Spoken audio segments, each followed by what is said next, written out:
Well, hello everyone, and welcome back to another episode of That's a Wrap. My name is Anthony Gentry, and I'm glad you're joining me today. It's been a while. It's been a bit. Last time I was here, I believe, was maybe about a month ago. I said I'd be back in a week reviewing. I forget, but it was that and Percy Jackson. Oh, it was Argyle. Um, and then I kind of fell off the face of the earth. Um, yeah, that happened. I I just got really busy.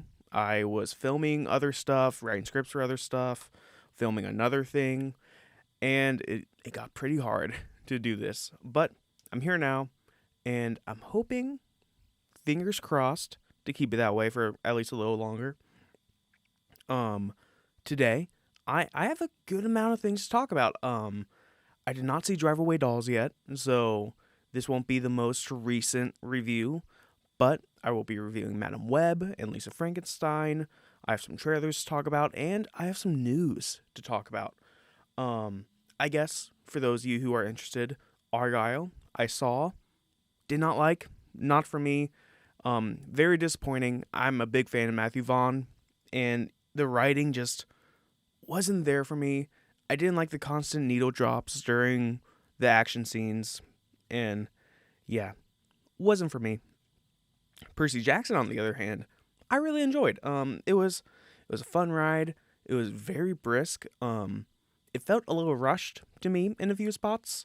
I wish that they would have taken their time.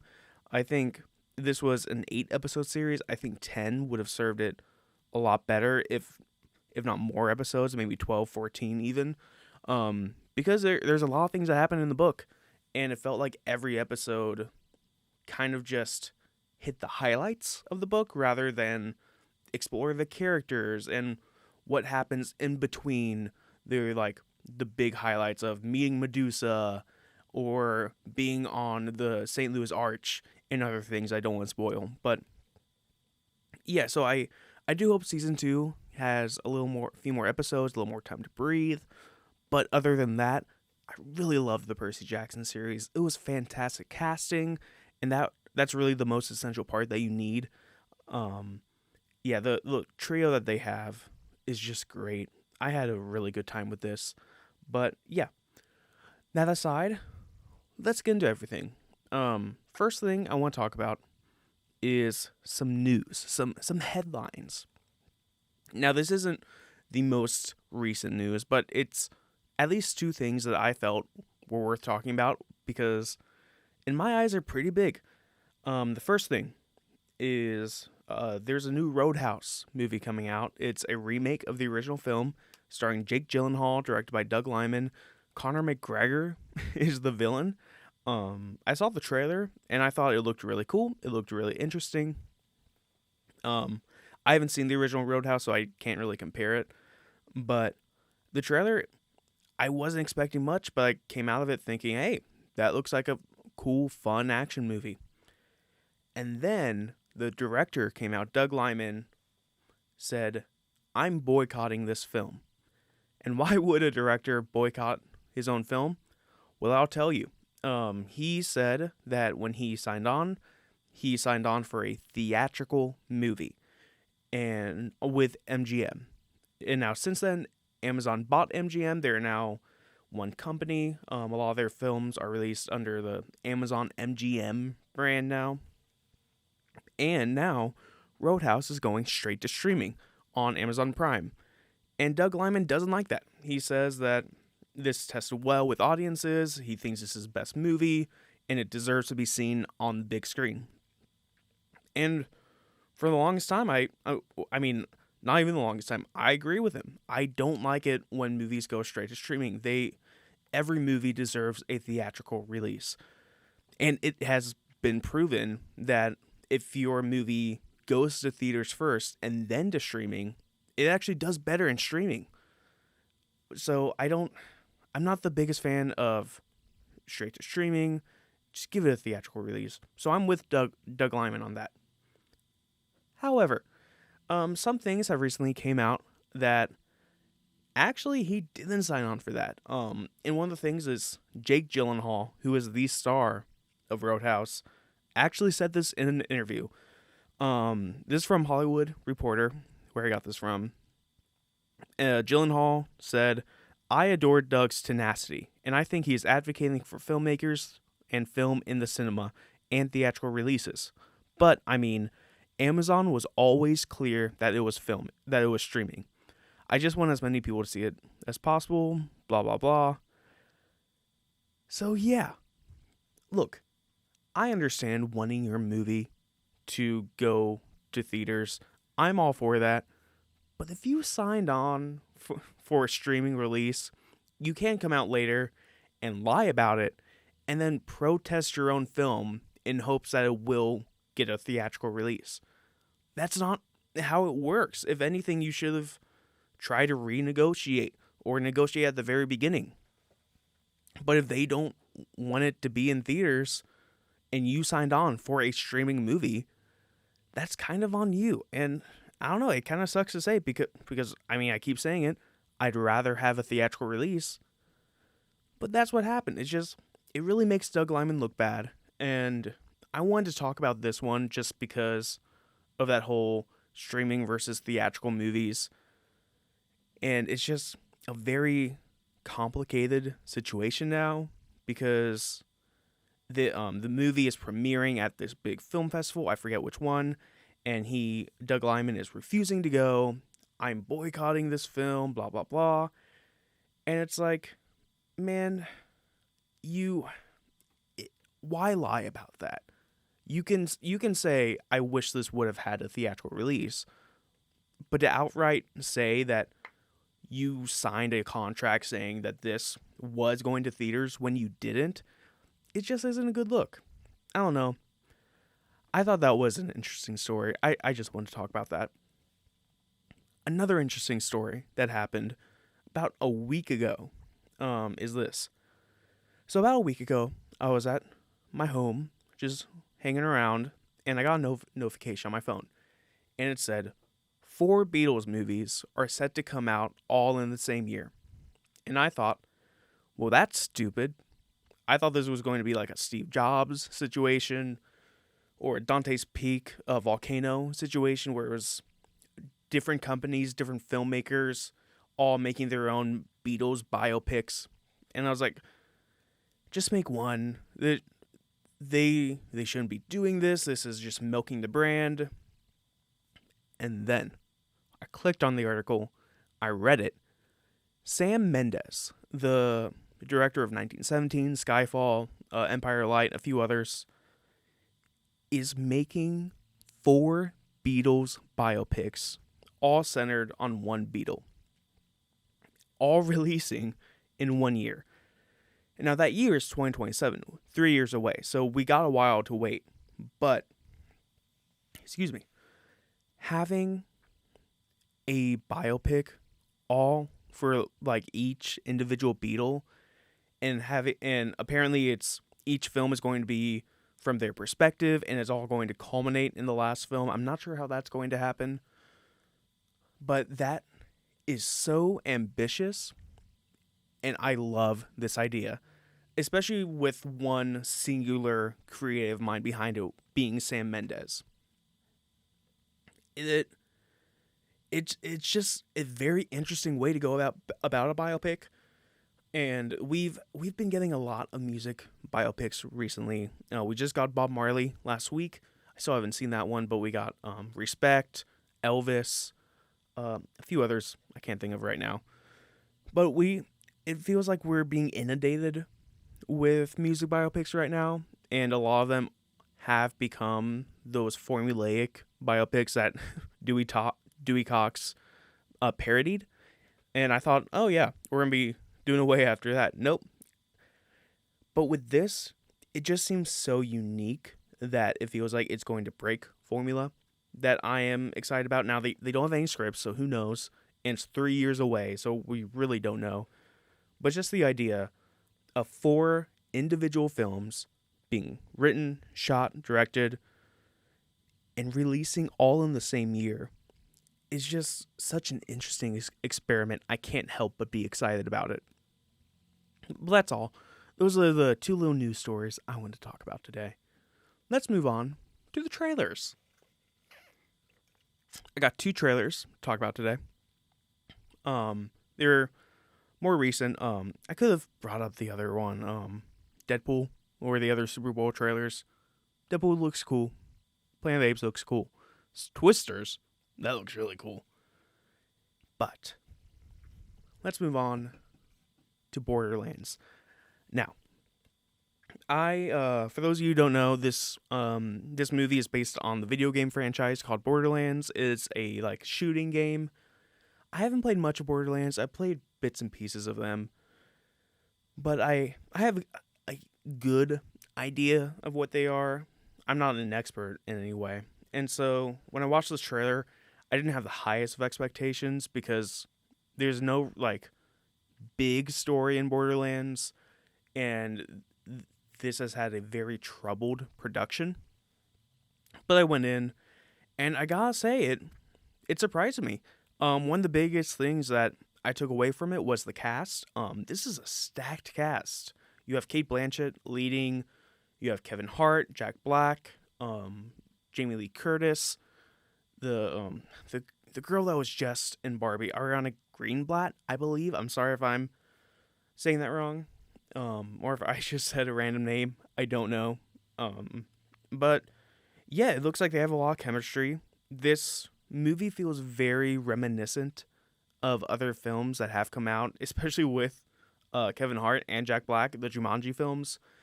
It feels like that kind of mixed with Guardians of the Galaxy, Suicide Squad, because you're following these crowd of misfits who don't belong anywhere. This time they're bad people. They're trying to get this treasure, but when they come together, they become a family. And it's a very formulaic idea. It's not original, but I can't, I'd be lying if I said I'm not endeared to those types of movies. I really like those movies. They're fun. And so with this trailer, it looks fun. It really depends on 2 things: the action and the cast chemistry. And based on this trailer, it feels like they are going to give us both of that. The action, while it didn't look impressive, it didn't look like they were doing new techniques like a John Wick. It looks like it was still fun, and that's what I would want from this. So yeah, I don't want to say I'm looking forward to it, but I'm interested to see how this turns out. And that comes out in August. The second trailer is a much anticipated movie that I haven't really been anticipating. I don't know why. And that is a Kevin Costner film, Horizon: An American Saga. Now, if you don't know, this, much like the Beatles movie, is multiple movies being released in the same year. As far as I know, it's 2 movies. I read in other places it's 4 movies. I'm not sure. Right now, there's dates for 2 of them, so I'm going to go with 2. One coming out in June and the other in August. So it's just a few months apart. It is directed by Kevin Costner, his first one in about 20 years. And it takes place, I believe, either post-Civil War or during the Civil War. About this rancher family and just cowboys doing cowboy stuff. And there's something about this movie I can't place because it clearly has a high budget. But when I watch the trailer, it just feels like there's low production values. I don't know why, because you see shots of vast landscapes of these big towns that are either constructed or they found on the spot, but it just doesn't scream high quality to me. It might be the lighting situation, because the lighting wasn't great in this. There are a few weird lines in the trailer, especially when Kevin Costner says about these men coming to his home and they might as well have been getting mail from the mailbox. And I don't know. This just is not appealing to me. And it's not because I don't like Westerns. There are Westerns that I really like. Even modern Westerns like Hostiles. I really love Hostiles. But with this one, there's just something about it I can't place. But it just, it seems like it's very old-fashioned in the way that they aren't going to try anything new. It feels like Kevin Costner just wanted to do a Western again, and so he's doing a Western, he's doing what he knows, and he's just resting on his laurels. Now, I could be completely wrong. I have not seen this movie. I've only seen this 3-minute trailer, which, by the way, is a pretty long trailer.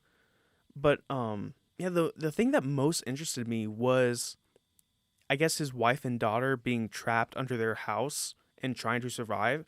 That seemed interesting to me, but that was just a small snippet of this trailer, and the rest did seem to focus on these armies fighting and like fighting with the Native Americans, and oh wow, they're on horseback shooting their guns.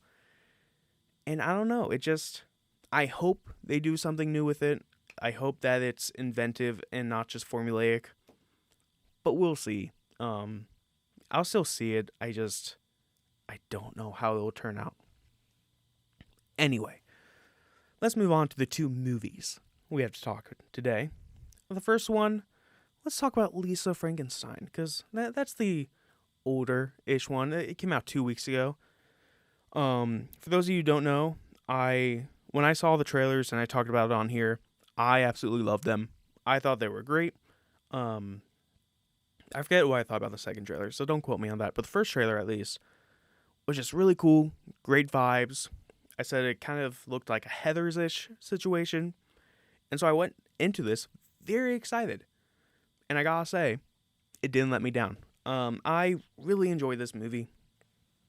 For those of you who don't know, this is a movie about a teenage girl played by Kathryn Newton, named Lisa, who, through a course of events, because I don't want to say what the advertisers say what it's about, because that's not what it's about. It's about, this teenage girl who, through a course of events, finds out that this dead body, who she visits occasionally, comes to life. And hijinks ensue. There's may or may not be some other dead bodies. And it's also about just bringing that corpse back to life through maybe not the most purest of ways. And you'll just have to watch and find out. So, yeah, this movie is very good, very enjoyable. Kathryn Newton and Cole Sprouse, not Dylan Sprouse, are the 2 leads of this. Kathryn Newton plays Lisa, and Cole Sprouse plays the corpse. And they have such good chemistry. Because this is in some ways a romance movie, but it's much more than that. But yeah, so it really focuses on these 2 characters, and the movie lives or dies by them.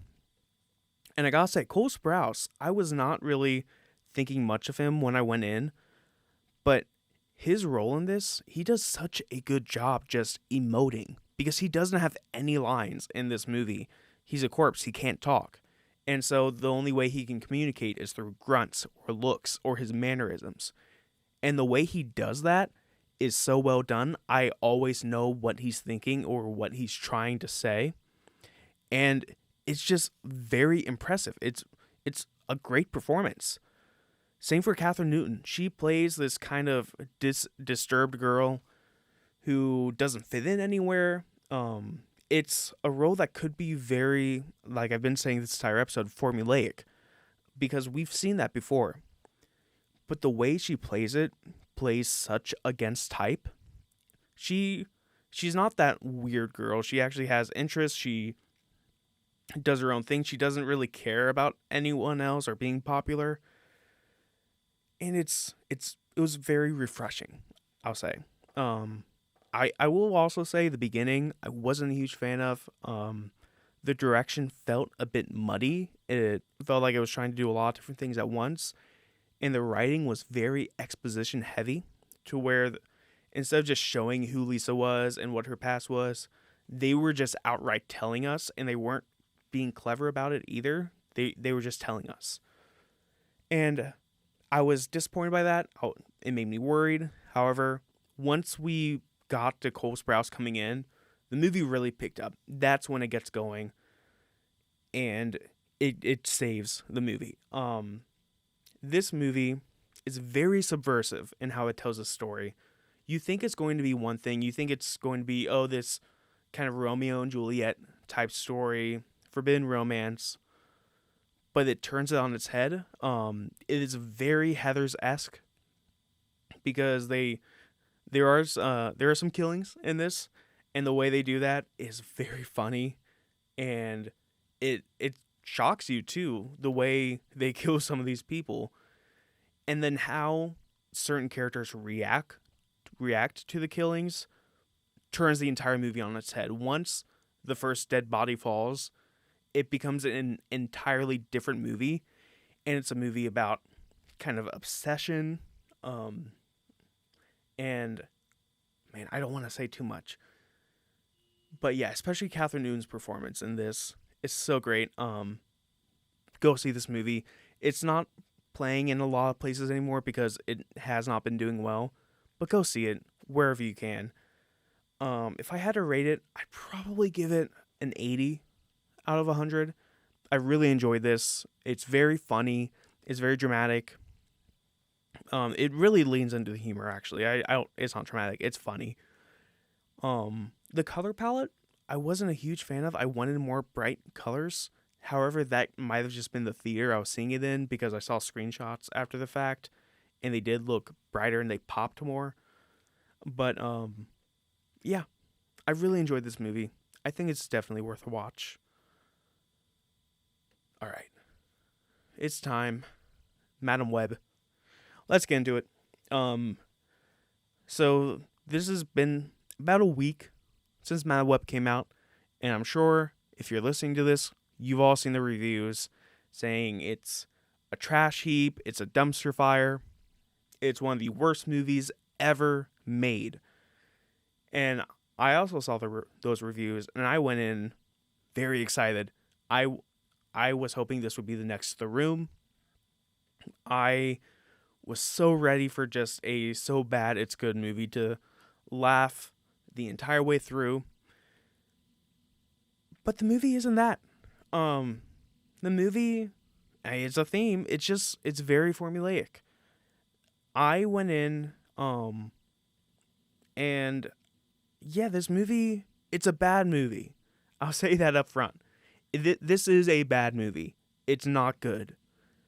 But there's a certain earnestness there that just makes me want to like it, and I don't like it.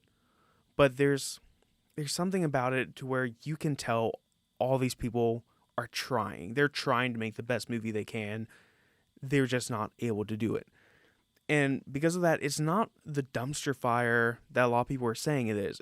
Like, I don't want to make fun of this movie because you can just tell, like, with the directors and the writers and the actors and everyone else who played a hand in this movie, they're just trying so hard. I don't know if it was just Sony meddling, which it probably was, but yeah, and there's moments of just genuine entertainment too.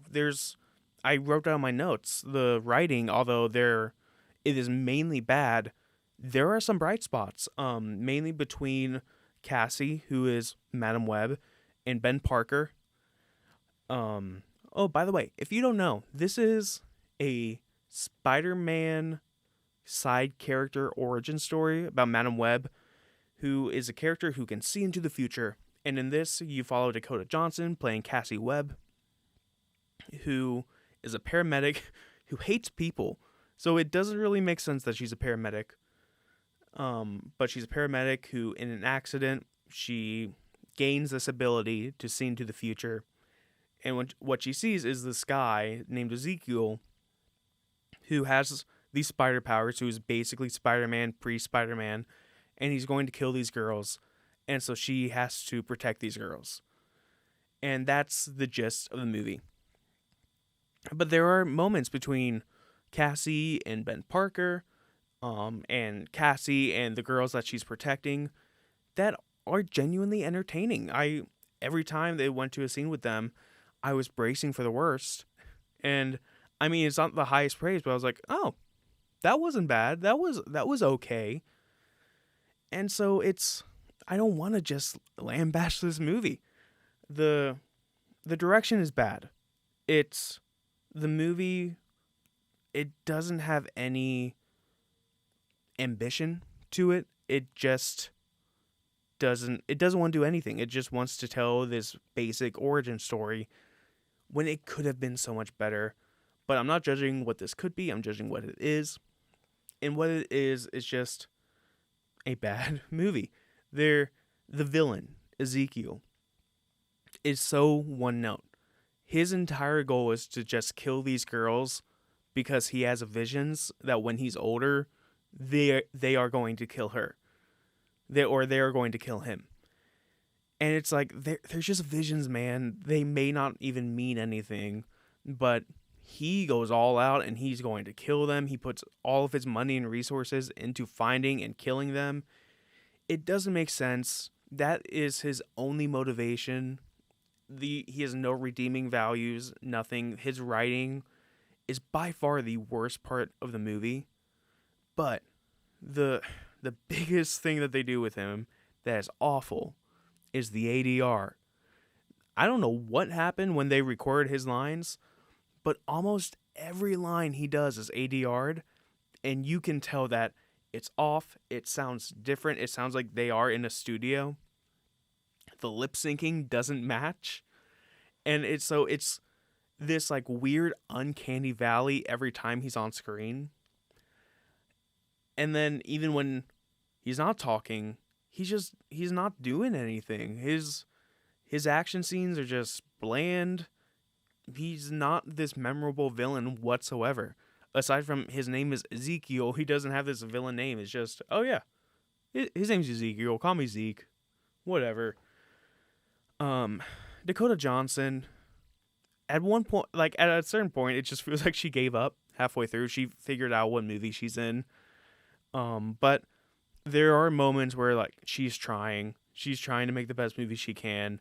The writers are trying their best to write something, but the writing just isn't there. There are so many ridiculous moments, and even when it's not ridiculous, it's just things that don't make sense. Like Mike Epps is in this movie, and what his character does is just so weird. And I don't know. There's very specific plot points that I won't give away for some reason that just don't make sense to the characters, to the plot, to what they're trying to do. It's like, why are you doing this? It could be so much easier if you did something else. And the direction, S.J. Clarkson directed this. It's her first feature. She's done a few TV shows. I know she's done, I think, almost all of the Marvel Netflix shows, like Daredevil. I don't think she did Iron Fist, but Luke Cage, Jessica Jones, maybe The Punisher. She definitely did The Defenders. But here, like I said, there are some moments where she's trying something new, but she just falls flat on it. And then the rest of the movie is just bland. There's nothing to it. There's no drive to it. It just feels like it's just going through the motions, and it sucks. And that is until we get to the final act. The final act of this movie, I think it's what is making people lose their minds about it, because this movie absolutely loses its mind and it goes crazy. And I don't want to say what happens, but that is when I started laughing at it, where they took the insanity meter and just put it to the max, because there are things time after time that are just like, what are you doing? There's a scene with an ambulance driving through something. There's a scene or multiple scenes on top of a building where it's like, what is this? What's going on? And it's like, at least for that, they're doing something. They're trying stuff. I wish that was prevalent throughout the entire movie, but the rest is just, they clearly wanted to make this more dramatic superhero movie that felt more probable, I guess. There was a promo even before the movie where Dakota Johnson said she was appealed to it because it felt grounded. But I feel like in doing that, they just made something that was boring and wasn't entertaining. I feel like I've been talking bad enough about this movie, but I do want to say it is admirable, to say the least, that they are trying. The crew, the director, the writers, the production staff, the actors, they're all trying their best with what they have. But unfortunately, what they have is not a good movie. And it's very unfortunate. If I had to rate it, I'd probably give it maybe a 20 out of 100. There are a few moments here and there that make it not even worth watching, but are just okay, I guess. But everything else, it sucks. It's not a great movie. But what do I know? What do you think? Have you seen Madam Web? Have you seen the Lisa Frankenstein? Any of the trailers I talked about? Have you seen the news stories I've talked about? What do you think? Let me know. Especially if you're watching YouTube, the video version, leave a comment down there. Leave a like. Subscribe. Tell me what you want me to see next, to review next. Who knows? Maybe I'll do it. Hopefully, if I find the time. But that'll do it for this episode. If you like this, if you want more, you can follow me at That's Rap NCR on Instagram, Twitter, and YouTube. We are on podcast services, Spotify, Apple Podcasts, all the other podcasts, Amazon. The next time I'm here, I don't want to say next week because this is a university podcast. I'm on spring break next week, so we'll see when it comes. But next time, I will be reviewing Dune Part 2. I have tickets to see it tomorrow. Very excited to see it. We'll see how that goes. Dune was our very first review on this podcast, and so it feels very full circle to be coming back to this. It feels a little surreal that I've been doing it so long. And when I reviewed the first one, I wasn't the highest on it. I did a rewatch, and I loved it. So my opinion has definitely grown since then, but we'll see what I think of this new one. But until then, that's a wrap.